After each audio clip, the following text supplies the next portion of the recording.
Sang ayah meninggal dunia, Marsha Arwan sedih kurang punya banyak waktu belakangan ini. Marsha Arwan sangat terpukul atas meninggalnya sang ayah Maruli Asi Budi Arwan hari ini. Dikatakan sang manajer, Dakwan Kai, Marsha sangat sedih karena akhir-akhir ini dirinya sangat sibuk dan bolak-balik keluar kota. Marsha merasa tak punya banyak waktu bersama dengan sang ayah sebelum akhirnya meninggal dunia.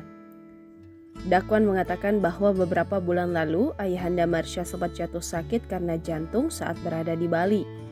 Kemudian pengobatan dilanjutkan di Jakarta dan sempat membaik, akan tetapi hari ini ayahanda Marsha meninggal dunia di usia 56 tahun. Ayahanda Marsha Arwan meninggal dunia sekitar pukul 18.45 di Rumah Sakit Ukrida. Saat ini jenazah sedang disemayamkan di Rumah Duka Tabita Ukrida. Terima kasih banget kita doain aja buat ayah semoga ayah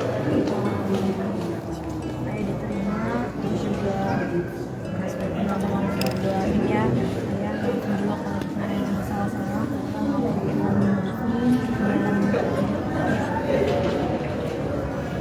simpel aja sih, aku masih baru bisa ngomong itu aja, maaf banget.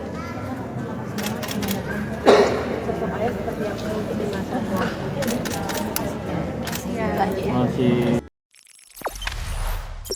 Jangan lupa subscribe, share, komen, dan like ya.